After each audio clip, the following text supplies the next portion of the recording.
നമസ്കാരം. ഒരു ക്ഷേത്രത്തിലെ നിർമ്മാല്യ ദർശനത്തിൻ്റെ പ്രാധാന്യം എന്താണ്? പ്രത്യേകിച്ച് ഗുരുവായൂരിലൊക്കെ നിർമ്മാല്യ ദർശനത്തിന് വളരെയധികം പ്രാധാന്യമുണ്ട്. ഗുരുവായൂരപ്പൻ്റെ നിർമ്മാല്യ ദർശനം തൊഴാൻ പറ്റുക എന്ന് പറയുന്നത് തന്നെ വളരെ ഭാഗ്യമാണ്. അപ്പോൾ എന്താണ് നിർമ്മാല്യം? നിർമ്മാല്യം എന്ന് പറഞ്ഞാൽ ഉദ്ദേശിക്കുന്നത് തലേ ദിവസം ചാർത്തിയിട്ടുള്ള മാലകളോടും ആഭരണങ്ങളോടും അലങ്കാരങ്ങളോടും കൂടി ഭഗവാനെ അല്ലെങ്കിൽ ഭഗവതിയെ കാണുന്നതിനാണ് നമ്മൾ നിർമ്മാല്യ ദർശനം എന്ന് പറയുക. ഇപ്പോൾ നമ്മൾ സാധാരണ ഒരു ദിവസം രാത്രി പൂജ കഴിഞ്ഞ് നട അടയ്ക്കുമ്പോൾ അന്ന് ചാർത്തിയിട്ടുള്ള മാലകൾ ചന്ദനം ചാർത്തിയിട്ടുണ്ടെങ്കിൽ ചന്ദനം ചാർത്തിയത്, അതുപോലെ തന്നെ ചില സ്ഥലത്ത് ചന്ദനം ചാർത്തിയതൊക്കെ അടർന്നു പോയിട്ടുണ്ടാവും ചൂട് കാരണം, അപ്പോൾ നിവൃത്തിയില്ല.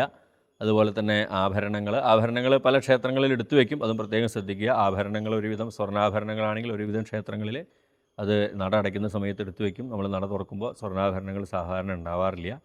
അത് സുരക്ഷിതത്വത്തിൻ്റെ ഭാഗമായിട്ടുള്ള കാര്യമാണ്. എങ്കിലും പൊതുവേ തലേ ദിവസം ചാർത്തിയിട്ടുള്ള മാലകൾ, അതുപോലെ തന്നെ ഉടയാടകൾ, കുറച്ച് എങ്കിലും ആഭരണങ്ങൾ, ഈ ഒരു രീതിയിൽ അല്ലെങ്കിൽ തലേ ദിവസത്തെ അതേ വേഷത്തോടു കൂടി ഭഗവാനെ അല്ലെങ്കിൽ ഭഗവതിയെ കാണുന്നതിനാണ് നമ്മൾ നിർമ്മാല്യ ദർശനം എന്ന് പറയുക.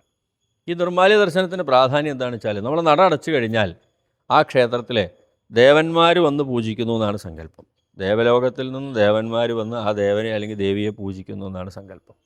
പ്രത്യേകിച്ച് ഈ മഹാക്ഷേത്രങ്ങളിലൊക്കെ, ഇപ്പോൾ ഗുരുവായൂർ അല്ലെങ്കിൽ അവിടെയൊക്കെ മഹാക്ഷേത്രമാണ്, വളരെ വിശേഷപ്പെട്ട ഭാവത്തിലാണ് ഭഗവാൻ അവിടെ ഇരിക്കുന്നത്. അതുകൊണ്ട് തന്നെ അവിടെ നട അടച്ചു കഴിഞ്ഞാൽ, എല്ലാ ക്ഷേത്രത്തിലും അങ്ങനെ തന്നെയാണ് സങ്കല്പം, തലേ ദിവസം ദേവന്മാർ വന്ന് അടച്ചു കഴിഞ്ഞാൽ അവർ പൂജിച്ച് പോകുന്നതാണ് സങ്കല്പം. അപ്പോൾ ആ തലേ ദിവസം രാത്രി നട അടച്ചതിന് ശേഷം ദേവന്മാർ പൂജിച്ച ആ ഒരു വിഗ്രഹമാണ് നമ്മൾ പിറ്റേ ദിവസം രാവിലെ നട തുറക്കുമ്പോൾ കാണുന്നത്.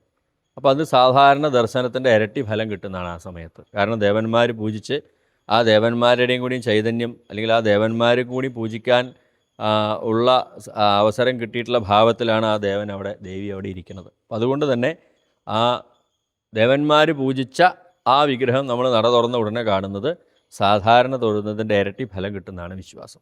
അപ്പോൾ അതുകൊണ്ടാണ് നിർമ്മാല്യ ദർശനത്തിന് ഇത്രയധികം പ്രാധാന്യം വരാനുള്ള കാരണം.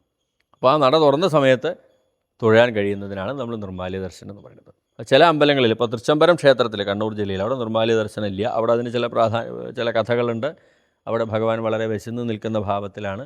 അതുകൊണ്ട് തന്നെ നട തുറന്നു കഴിഞ്ഞാൽ അവിടെ നിവേദ്യം മുതലായ കാര്യങ്ങളാണ് ചെയ്യുക. അതുകൊണ്ട് തന്നെ അവിടെ നിർമ്മാല്യ ദർശനം സാധാരണ പതിവില്ല. പക്ഷേ ബാക്കി എല്ലാ അമ്പലങ്ങളിലും നിർമ്മാല്യ ദർശനം വളരെ പ്രധാനപ്പെട്ടതാണ്. പക്ഷേ മഹാക്ഷേത്രങ്ങളിലെ നിർമ്മാല്യ ദർശനത്തിനാണ് കൂടുതൽ ആൾക്കാർ താല്പര്യപ്പെടുന്നത്. നമ്മുടെ നാട്ടിലും നിർമ്മാല്യ ദർശനത്തിന്, ചെറിയ ക്ഷേത്രത്തിലാണെങ്കിലും നിർമ്മാല്യ ദർശനത്തിന് പ്രാധാന്യമുണ്ട് എന്ന് മനസ്സിലാക്കുക.